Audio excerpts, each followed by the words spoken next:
You know, there is something incredibly romantic about the idea of packing up your life, grabbing a suitcase, and moving to China for a new career. It feels like the start of a grand adventure movie, but then the credits roll on the opening scene, and you're staring at a computer screen, realizing you have to get past the gatekeeper first. The gatekeeper, in this case being the infamous paperwork, it's the part of the adventure movie they usually cut out because watching someone fill out forms isn't exactly a box office hit. But make no mistake, if you want to work in China, the Z visa is the only game in town. It's the golden ticket. Without it, that job offer in Shanghai or Beijing is just a piece of paper. Right. The Z visa. It sounds almost mysterious, doesn't it? Like Plan Z. But from what I've seen, it's less about mystery and more about precision. Where do we actually begin? Is it a physical line outside an embassy? Or are we starting in the digital realm? We are definitely starting in the digital realm. This is step 1. Everything hinges on the China Online Visa Application System, or COVA. Think of this as the dress rehearsal before the main show. You have to register and log in, and honestly, don't try to be a hero here. Once you're in, there's a button that says Step-by-Step Guidance. Click it. I feel like that's the button everyone ignores because they think, I know how to fill out a form. Exactly. And that's the first trap. This isn't just a newsletter sign-up. The system demands specific details, and you need to be prepared to upload supporting documents right then and there. It's a test of your organizational skills before you even set foot in the country. You complete the form online, submit it, and this is crucial, you can log back in to track the status. It's not a fire and forget missile, you need to keep an eye on it. Okay, so let's talk about what we're actually uploading. I assume we need a passport, obviously. But are there specific pitfalls there? Huge ones. Your passport needs at least 6 months of remaining validity. If yours expires in 5 months, stop everything and renew it. You also need blank visa pages. And then there's the photo. It sounds trivial, but a bad photo can stall the whole process. Bare head, full face, white background. No artistic selfies.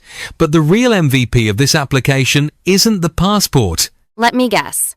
It's that document with the incredibly long name? The Notification Letter of Foreigner's Work Permit in the People's Republic of China.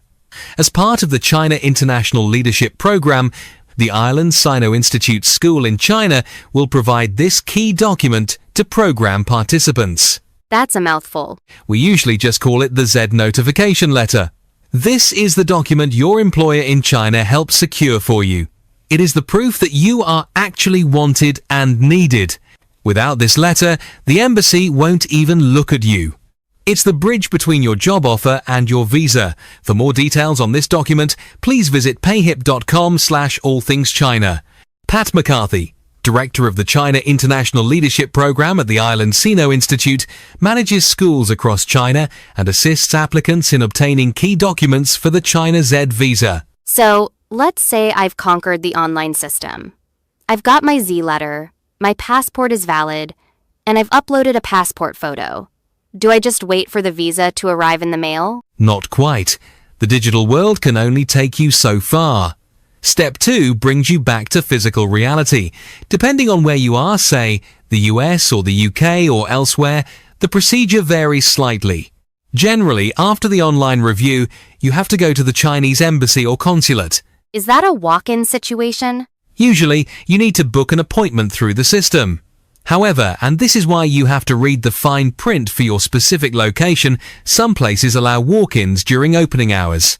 But regardless of how you get in the door, once you are there, you are submitting documents and, in most cases, providing fingerprints. Biometrics.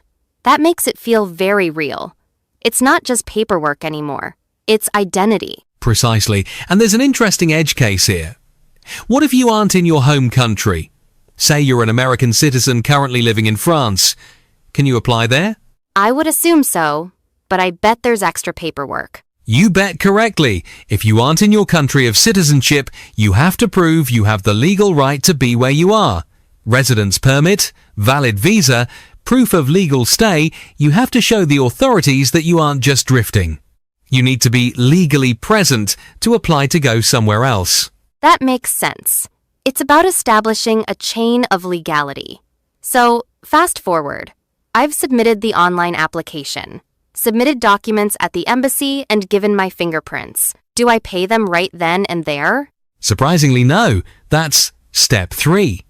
You get a pickup form on the day you submitted documents and fingerprints at the embassy, a slip of paper that is now your most valuable possession.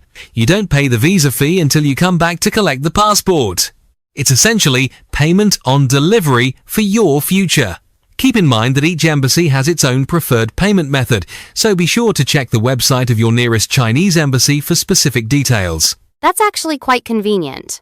But what if I can't go back? What if I'm busy packing? You can delegate. You can authorize a representative to pick it up for you. They just need that original pickup form, their own ID, and the accepted payment method. It's like a relay race. You can pass the baton for the final lap. It's fascinating when you look at it deeply. We see this as just bureaucracy, a series of hurdles. But in a way, isn't this process a filter? It tests your patience, your attention to detail, and your commitment. That is a profound way to look at it. Moving to a culture as rich and complex as China's requires resilience. If you can't navigate the COVA website or manage your document expiration dates, you might struggle with the complexities of life in a new country. The visa process is the first lesson in adaptation. It's the initiation rite. You aren't just applying for a sticker in your passport. You're demonstrating you're ready for the experience. Exactly. The Z visa gets you through the border, but the discipline you use to get it? That's what gets you through the first year. Well, for everyone listening who is staring at that start application button right now, take a breath. You have the roadmap.